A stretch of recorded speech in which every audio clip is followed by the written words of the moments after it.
लो आ जाओ भाई, करें स्टार्ट, कर दें स्टार्ट। रिप्रोडक्शन स्टार्टिंग से चालू कर दें, ठीक है ना। डेफिनेशन बता देते पहले, टॉपिक पर आ जाओ।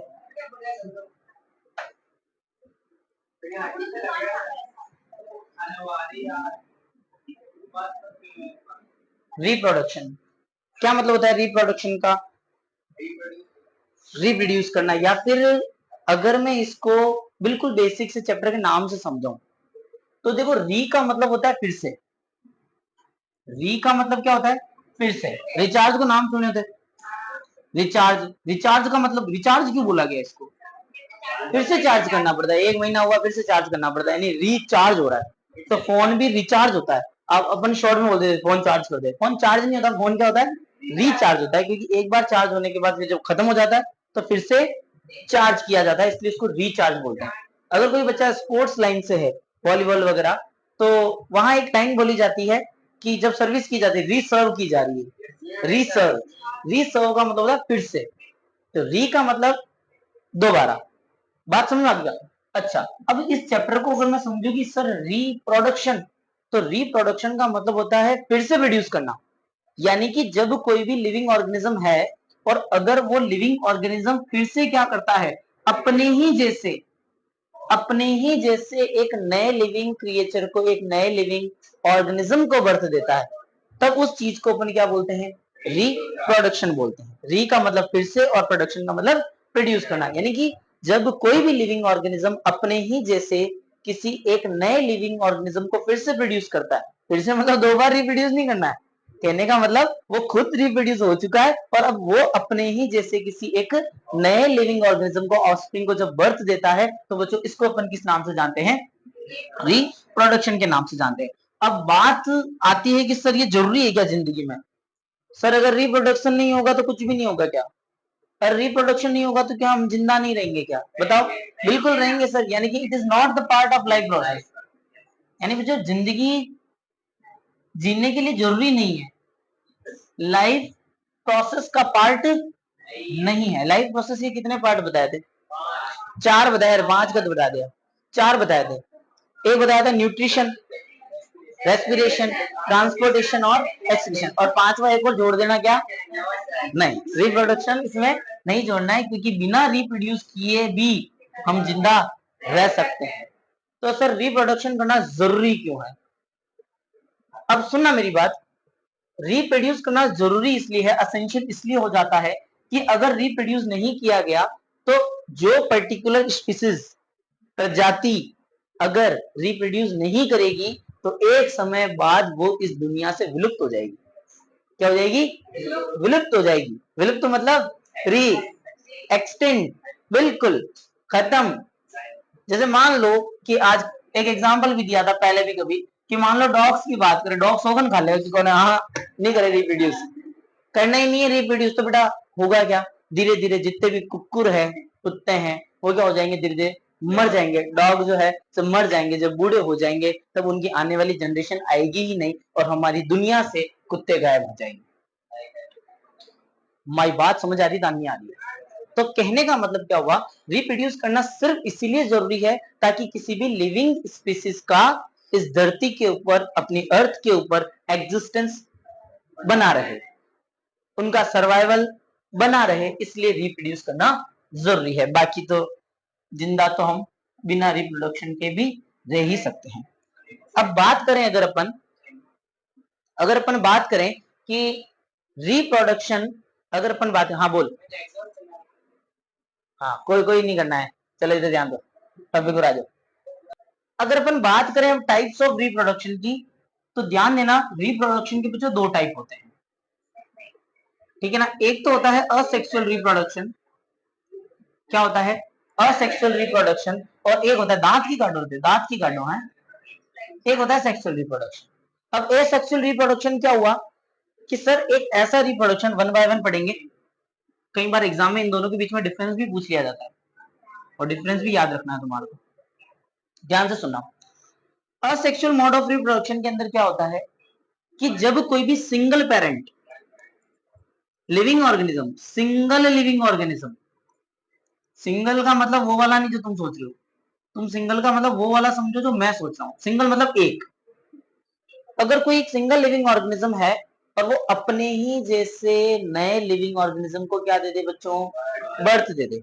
अपने ही जैसे नए लिविंग ऑर्गेनिज्म को अगर वो बर्थ दे देता है तो बच्चों वो कौन सा मॉड कहलाएगा आपका, असेक्सुअल मॉड ऑफ रिप्रोडक्शन। याद रहेगा क्या, when the single parent is responsible to give birth to their young ones, उनके जो ऑफस्प्रिंग है, उनके जो यंग वंस है, उनके आने वाली जो औलादे हैं, उनको जन्म देने के लिए वो अकेला ही अगर काफी है तो बच्चों उसको क्या बोला जाएगा, असेक्सुअल मोड ऑफ रिप्रोडक्शन। और ये जनरली जो सिंपल ऑर्गेनिज्म होते हैं बच्चों, कौन से, सिंपल ऑर्गेनिज्म होते हैं। सिंपल का मतलब यूं नहीं कि मतलब यूं एकदम बढ़िया फर्स्ट क्लास कपड़े वपड़े पहन के आए हैं, बढ़िया फॉर्मल शर्ट में है, इनका ये मतलब नहीं होता।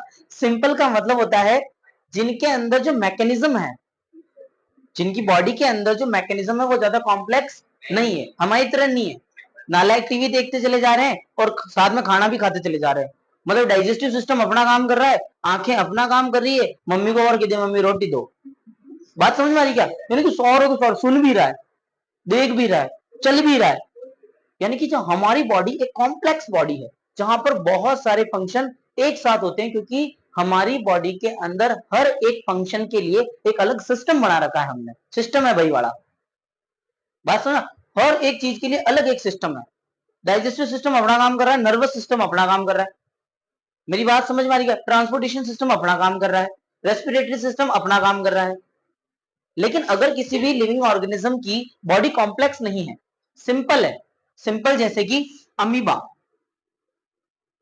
अमोइबा को नहीं है, अमीबा है, यूग्लिना हो गया, पैरामीशियम हो गया, यानी कि मैं ये कह दूं कि जो जैसे कि यूनिसेलुलर जो ऑर्गेनिज्म है बच्चों, नालायक बच्चों, क्या, जो यूनिसेलुलर है, यूनिसेलुलर का मतलब क्या, हाँ जी, जिसमें एक ही सेल हो। तो बच्चों ये जो असेक्सुअल मोड ऑफ रिप्रोडक्शन देखा जाए तो ये किसमें देखने को मिलता है, यूनिसेलुलर या फिर सिंपल ऑर्गेनिज्म में देखने को मिलता है। किसी दिन कोई सोच ले कि नहीं यार मैं तो भले ही कॉम्प्लेक्स हूं लेकिन मैं क्या करके बताऊंगा, असेक्सुअल मोड ऑफ रिप्रोडक्शन करके बताऊंगा, तो पॉसिबल नहीं है। बात समझ में आ गई क्या। तो असेक्सुअल सिंपल से डेफिनेशन की अगर मैं बात करूं तो एक ऐसा मोड ऑफ रिप्रोडक्शन जिसमें जिसमें सिंगल पेरेंट होगा और वो अपने ऑफस्प्रिंग को बर्थ देता है। लेकिन यहां पर बच्चों सिंगल नहीं होगा, यहां पर टू पेरेंट। तो ये जो असेक्सुअल मोड ऑफ रिप्रोडक्शन है ये किसमें होता है आपका, जहां पर दो पेरेंट रिक्वायर्ड होंगे। अब यहां बात आती है दो पेरेंट कौन कौन से, मेल और फीमेल। मेल और फीमेल दो पेरेंट मिलकर अपने यंग वंस को क्या कर देंगे, बर्थ देंगे, ऑफस्प्रिंग बोल दो। समझ में आई था कि बात आप नहीं है, यानी कि when two parents required to produce their offspring या फिर यंग वंस, उनके आने वाली जनरेशन को कि हाँ ये हमारा नाम बढ़ाएगा, तो उन जो ऑफस्प्रिंग को जो हम बर्थ दे रहे हैं अगर वो दो पेरेंट्स रिक्वायर्ड है तो वो कौन सा कहलाता है, सेक्सुअल मोड ऑफ रिप्रोडक्शन।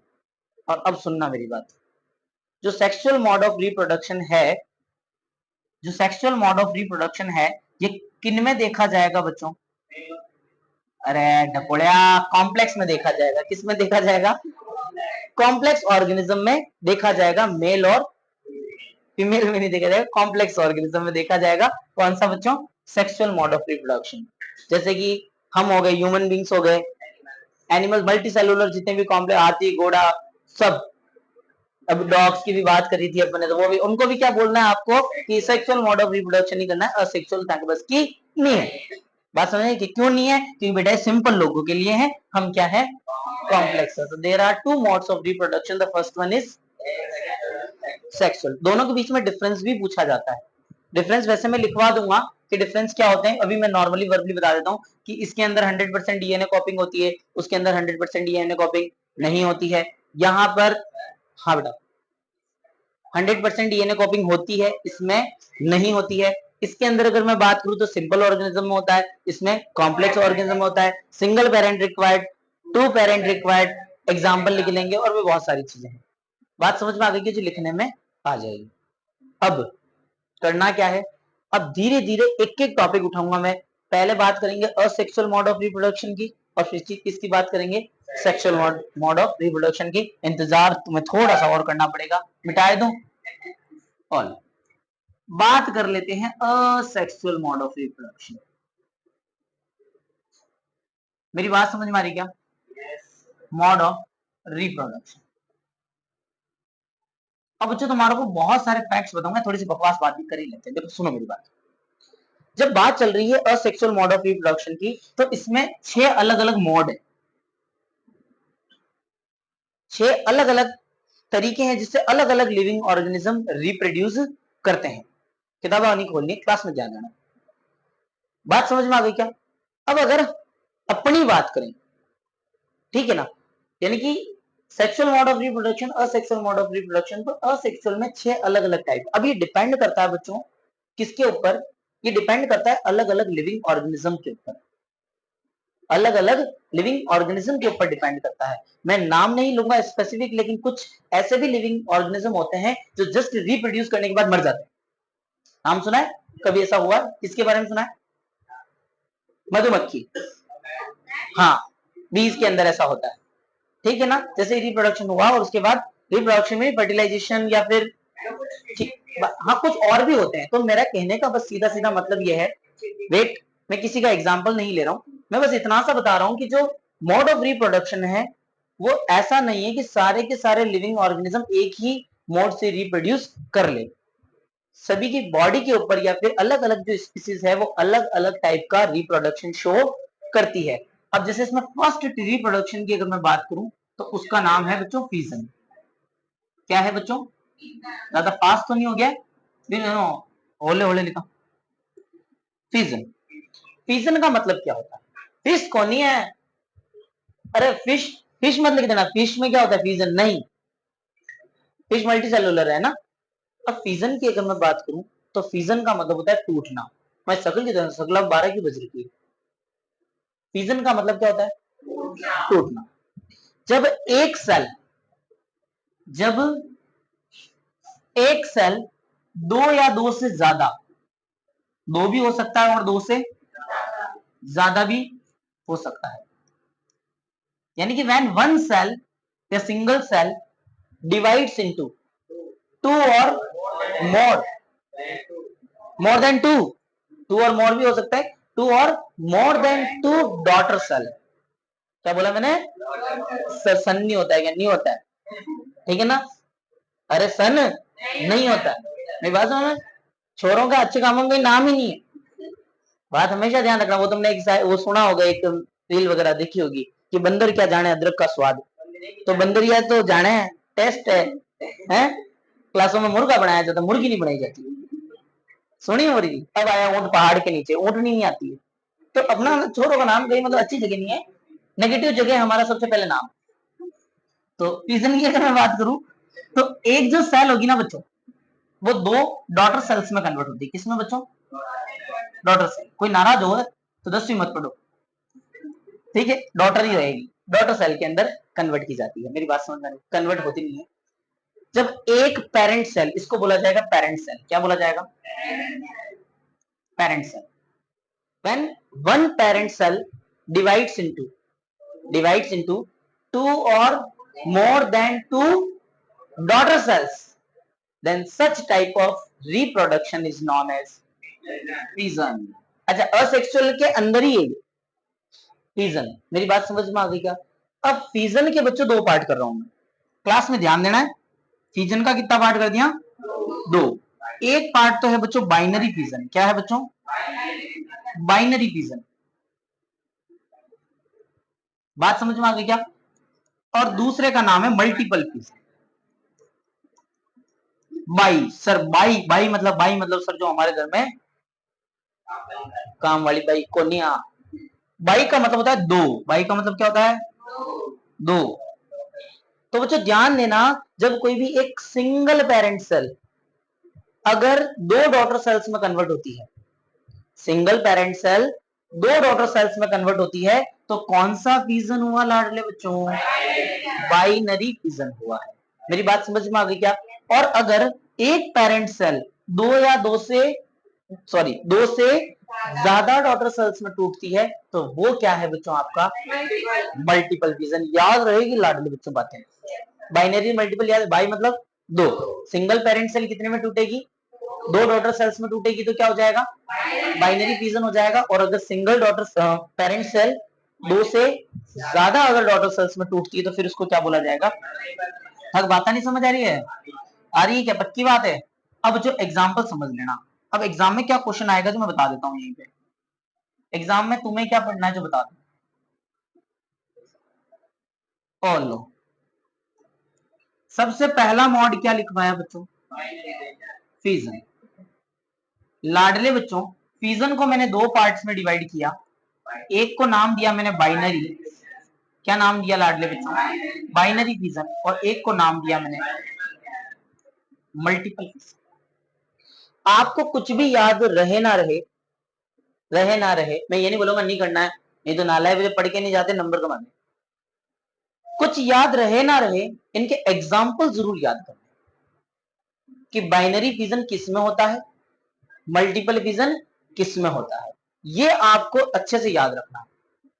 बात समझ, क्योंकि एग्जाम में जो अगर पूछा जाएगा ना आपके, तो सिर्फ एग्जाम्पल ही पूछे जाएंगे एग्जाम में, एग्जाम्पल। बात समझ में आ गई क्या, सिर्फ असेक्सुअल मोड ऑफ रिप्रोडक्शन में, ये नोट कर लो अंदर तक। बात समझ में आ गई कि मेरी बात, अब सुनना मेरी बात।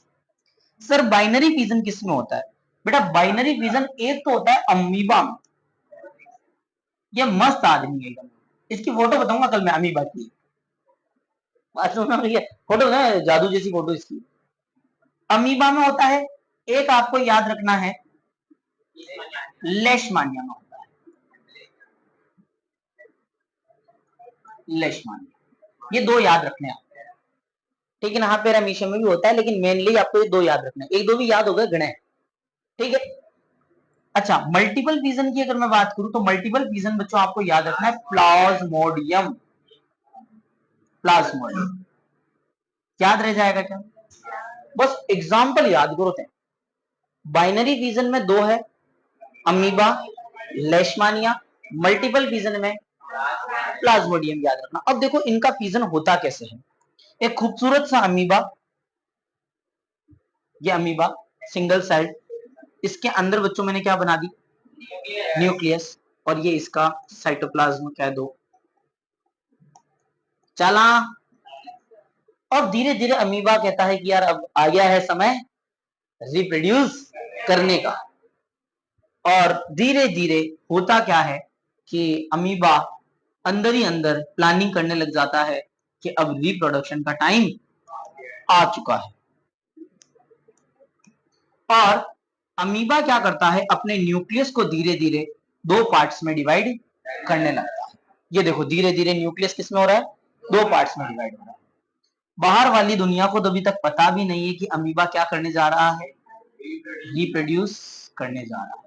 ये देखो बेटा, ये इसने 8 बना दिया, क्या बना दिया, 8 नहीं है ये। अब धीरे धीरे इसका न्यूक्लियस कितने पार्ट्स में टूटने जा रहा है, दो पार्ट्स में टूटने जा रहा है। अभी तक भी बाहर की दुनिया को पता नहीं चल पाया। चलें आगे। अब क्या होगा कि फाइनली यहां से ये न्यूक्लियस कितने पार्ट्स में डिवाइड हो गया बच्चों, दो पार्ट्स में डिवाइड हो गया। बात समझ में आ गई क्या, ये ऐसा कुछ भी एग्जाम में बना मत देना, मारा जाए दिमाग को, ठीक है। अमीबा खुद से, क्योंकि न्यूक्लियस दो पार्ट्स में टूट चुका है, आगे आता है। और अमीबा अब कहता है कि धीरे धीरे हमारी बॉडी को भी अलग होना पड़ेगा, अब तू तेरे घर जा, मैं मेरे घर। मेरी बात समझ में आ रही कि नहीं आ रही। और फाइनली एक दिन ऐसा आता है जब घर में किलकारियां निकलती है और दो अमीबा फर्स्ट क्लास तरीके से डॉटर सेल्स के अंदर कन्वर्ट हो जाते हैं। ये क्या है बच्चों, पेरेंट सेल है, पेरेंट पापा मम्मी को दिया, पेरेंट सेल है ना। और ये कौन सी सेल्स हो गई बच्चों आपकी, कौन सा फिजन हुआ ये। अब याद क्या रखना है, याद तो रखना है बाइनरी फिजन अमीबा में होता है, और अब ये डायग्राम याद रखना है इस तरीके से होता है। मेरे को नहीं लगता कोई दिक्कत है, ठीक है। याद क्या रखना है जो बताओ, एग्जाम्पल याद रखना है और अमीबा के अंदर ये डायग्राम याद रखना है। अब इसमें एक वर्ड और आया बच्चों, लेशमानिया। लेशमानिया के अंदर क्या होता है समझना इस चीज को, ये भी इंपॉर्टेंट है। आरबीएससी वाले थोड़ा सा ज्यादा ध्यान देना, एक क्वेश्चन बताऊंगा अभी। लेशमानिया कुछ इस तरीके से होता है बच्चों, ठीक है।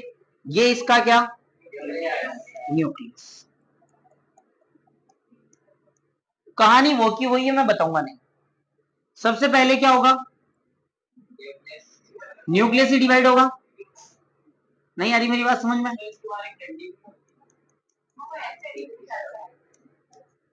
अब मैं एज इट इज लेशमानिया तो बढ़ाऊंगा नहीं।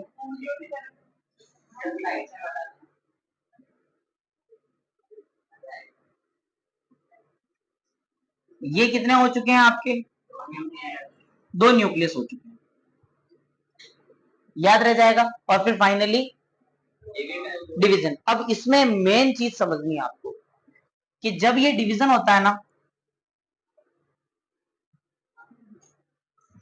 ज्यादा हो गया क्या? हाँ सही है, ऐसे होता है डिवीजन। हंस क्या रहे हो नालायक बच्चों। अब ये डिवीजन बच्चों ऐसे होता है, हमेशा ध्यान रखना। बात समझ में आ गई क्या? और फाइनली दो दो डॉटर सेल्स बन जाती है विथ टू डिफरेंट न्यूक्लियस। बात समझ में आ गई क्या? अब एक बहुत बड़ा कंफ्यूजन तो नहीं कह सकते, बहुत बड़ा कंसेप्ट है यहाँ कि अमीबा भी बाइनरी फिजन कर रहा है और लेशमानिया भी बाइनरी फिजन कर रहा है, लेकिन फिर भी दोनों में एक फर्क है। फर्क ये है कि अमीबा के अंदर जब फिजन होता है ना बच्चों, बाइनरी फिजन, तो कोई फिक्स्ड एक्सिस नहीं है। There is no fixed axis. जरूरी नहीं है कि इधर ही जाएगा, ये यहां से ही कटेगा। यार तो पिछली बार तो तेरे मम्मी पापा ऐसे कटे थे, इस बार तो ऐसे कटेगा 90 डिग्री के एंगल। कोई फिक्स नहीं है। There is no fixed axis of division. किसके अंदर? अमीबा के अंदर। लेकिन यहाँ फिक्स है, यहाँ वर्टिकल विजन ही, सॉरी वर्टिकल डायरेक्शन में ही विजन होगा,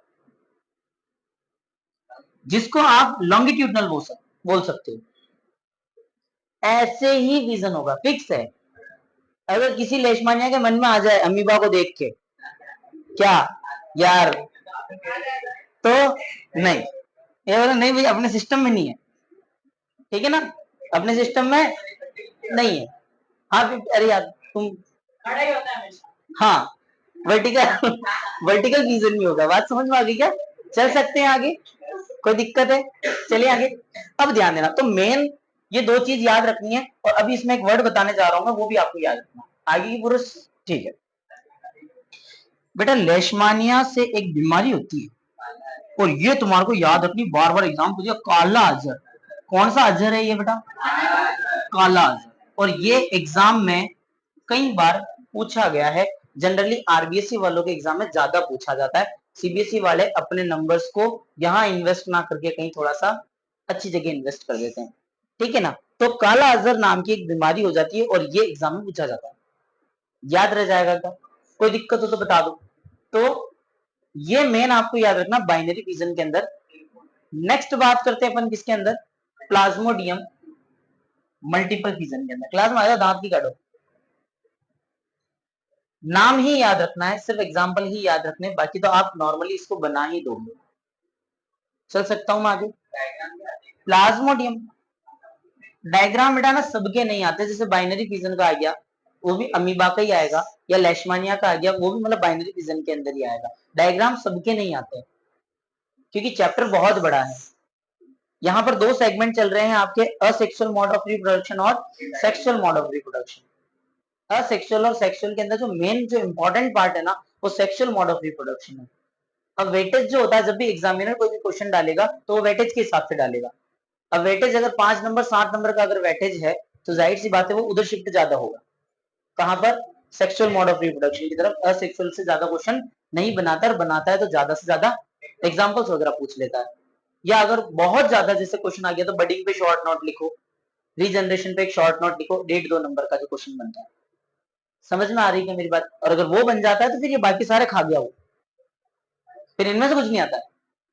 मतलब देखा जाए तो औकात 2-3 नंबर तक ही है, 2 नंबर मान लो तुम, हाँ वो उधर ही घुसेगा। सेक्सुअल मोड ऑफ रिप्रोडक्शन, क्योंकि प्लांट अपने आप में एक बड़ा टॉपिक हो जाता है और ह्यूमन बीइंग के अंदर मेल और फीमेल, तो वहां पर वो बहुत ज्यादा सेगमेंट है। मेरी बात तुम समझ पा रहे हो कि नहीं समझ रहे? चल सकता हूं बच्चों में आगे। अब बात कर लेते हैं किसकी, अपन प्लाज्मोडियम। ये ही बड़ा टॉपिक है पूरे असेक्सुअल, तू जो कह रहा था ना अभी असेक्सुअल में टाइम लगता है, कुछ टाइम नहीं लगता है, यही है सबसे बड़ा टॉपिक फिजन। उसके बाद तो बस नाम एग्जाम्पल, नाम एग्जाम्पल, नाम एग्जाम्पल, बात खत्म। चल सकते हैं आगे। अब अपन बात कर लेते हैं बच्चों, अरे कहां चला गया, अब बात करते हैं अपन किसकी, मल्टीपल फिजन की। मल्टीपल फिजन का मतलब क्या होगा, बच्चा बताएगा?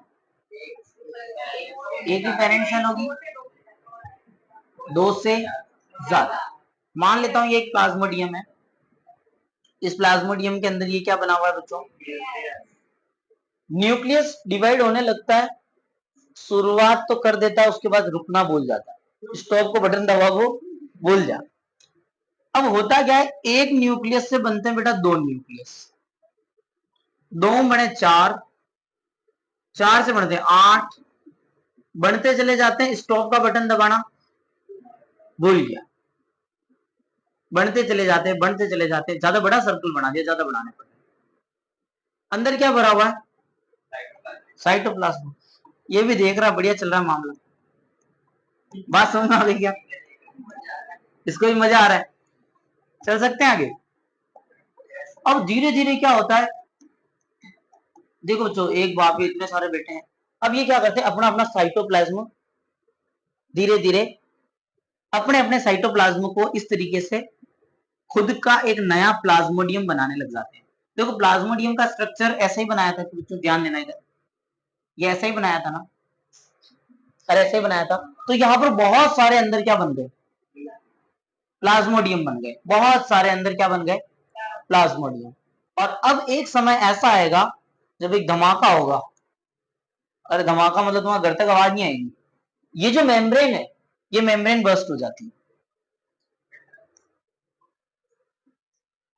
प्लाज्मोडियम ही प्लाज्मोडियम, मैं बारिश कर दूं प्लाज्मोडियम की, वैसा ही कुछ सीन यहां बन जाता, बहुत सारे प्लाज्मोडियम। मुझे बताओ बेटा सेल कितनी थी, पेरेंट सेल कितनी थी, एक ही थी, पता ही नहीं लगने दिया, और हम एक, हमारे हजारों एक, तो बात समझ आ गई क्या, बात समझ आ गई क्या? तो कहने का मतलब अब एग्जाम में क्या आएगा, हम एक हमारे अनेक, ये आएगा एग्जाम में।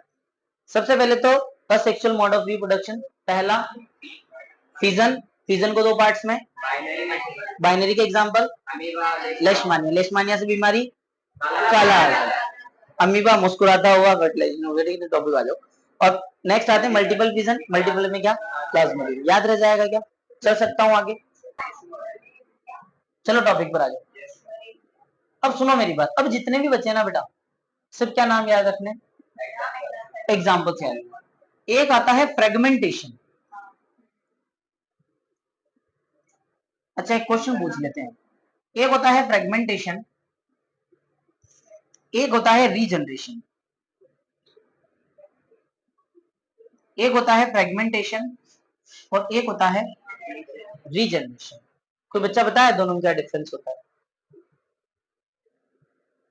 रीजनरेशन में मतलब जैसे एक जीव है कोई सा भी, वो जितने पार्ट में बटता है वो उतने ही नए ऑर्गेनिज्म बना लेता है, ऐसा ही कुछ है क्या? नहीं है। अब इधर ध्यान दो, टॉपिक पर आ जाओ, सुन लिया मैंने, एक बहुत बड़ा कंफ्यूजन है, फ्रेगमेंटेशन होता है स्पाइरोगायरा में, स्पाइरोगायरा में, ये इसका एग्जांपल याद करो, फ्रेगमेंटेशन स्पाइरोगायरा, याद रह जाएगा। फ्रेगमेंटेशन में क्या होता है कि लिविंग ऑर्गेनिज्म क्या करता है, अपने फ्रेगमेंट कर देता है, क्या कर देता है, खुद के फ्रेगमेंट कर देता है। जैसे मान लो कि ये मेरे पास एक लिविंग क्रिएचर है और ये क्या करता है, अपने फ्रेगमेंट कर देता है, क्या, स्पाइरोगायरा, स्पाइरोगायरा क्या करता है, अपने फ्रेगमेंट कर देता है, और फ्रेगमेंट करने के बाद इसका जो हर एक फ्रेगमेंट है, फ्रेगमेंट मतलब उसका टुकड़ा, फ्रेगमेंट का मतलब होता है पीसेस, बात समझ आ गई क्या? तो इसके जो भी पीसेस होंगे वो क्या होंगे, अपने एक न्यू लिविंग ऑर्गेनिज्म में डेवलप हो जाएंगे। मतलब ये भी एक नया स्पायरोगायरा बनेगा, ये भी एक नया स्पायरोगायरा बनेगा, और ये भी क्या बनेगा, एक नया स्पायरोगायरा बनेगा। याद रहेगा क्या? पक्का, कंफर्म, डन। ये भी एक नया स्पायरोगायरा, ये भी एक नया, और ये भी एक नया। इनको क्या बोला जाएगा? कौन सी सेल्स? Daughter cells. इसको क्या बोला जाएगा? Parent cell. क्या बेटा? वो सारी चीजें होती है, वो सारी चीजें होती है। क्या चीज?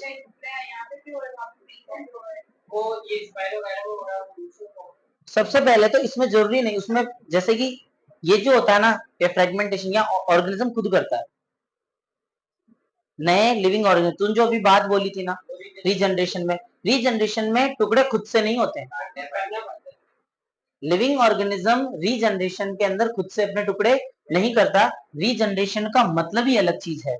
रीजनरेशन का मतलब होता है रीजनरेट करना। री मतलब फिर से, जनरेट मतलब जनरेट होना। रीजनरेशन का मतलब हो जाता है जब लिविंग ऑर्गेनिज्म के पास अगर स्पेशलाइज्ड सेल्स हैं, इसलिए मैंने बोला था गलत है। अगर आपने लिविंग ऑर्गेनिज्म के किसी भी लिविंग ऑर्गेनिज्म के अगर आपने पार्ट्स कर दिए और उस पार्ट के पास अगर कुछ स्पेशलाइज्ड सेल्स हैं, तो वो क्या करेगा, अपने आप को, अपना जो लॉस्ट बॉडी पार्ट है, अपना जो लॉस्ट बॉडी पार्ट है उसको क्या कर लेता है, रीगेन कर लेता है। इसको बोलते हैं रीजनरेशन।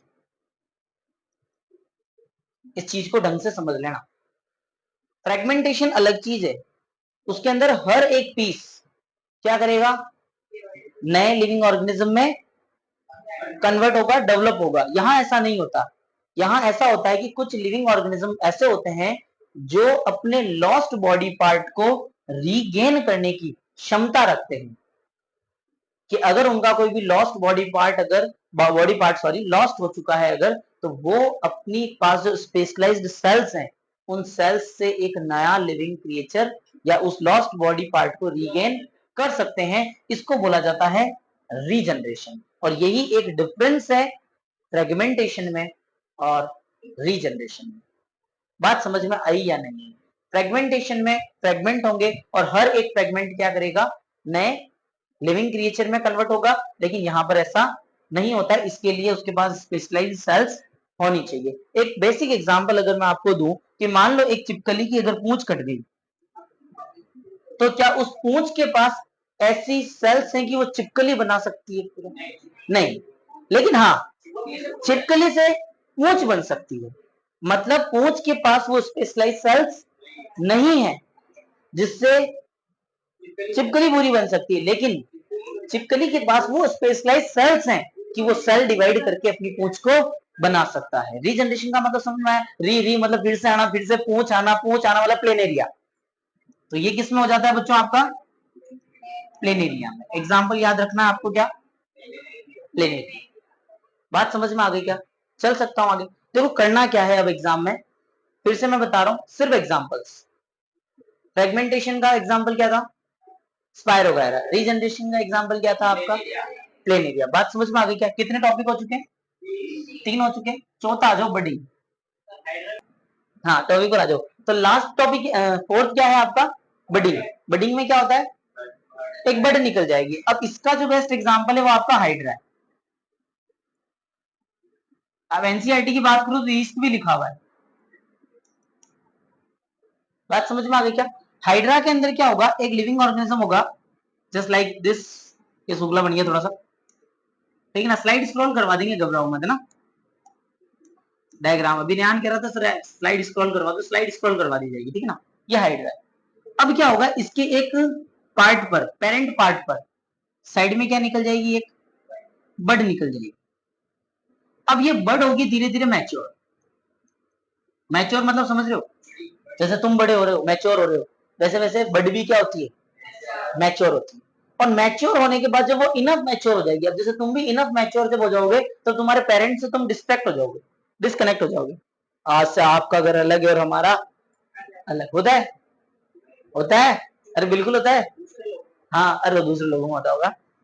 अब इसी तरीके से होगा क्या कि जब ये बड क्या हो जाएगी बच्चों, मैच्योर हो जाएगी, इनफ मैच्योर, तो ये अपने पेरेंट प्लांट से क्या हो जाती है, डिस्कनेक्ट हो जाती है और यहाँ एक नया हाइड्रा का फॉर्मेशन हो जाता है।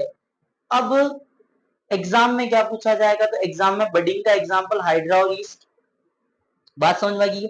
प्रजनन होता कैसे है ये, तो फिर एक्सप्लेन करना, अगर राइट शॉर्ट नोट आ जाए तो हमें उसको एक्सप्लेन करना पड़ेगा, कैसे कि सर जब एक लिविंग ऑर्गेनिज्म होता है वो अपने पेरेंट बॉडी पार्ट पर एक बड डेवलप कर लेता है और वो बड क्या करती है, लास्ट में मैच्योर होती है और इनफ मैच्योर होने के बाद पेरेंट प्लांट से डिस्कनेक्ट हो जाती है और एक नए हाइड्रा का फॉर्मेशन कर लेती है। बात समझ में आ रही है कि नहीं आ रही है, चल सकते हैं आगे। तो ये 4 पार्ट मैंने बता दिए हैं, मेनली आपके फिजन के अंदर थोड़े से बड़े सेगमेंट थे, इधर ही है क्या वो,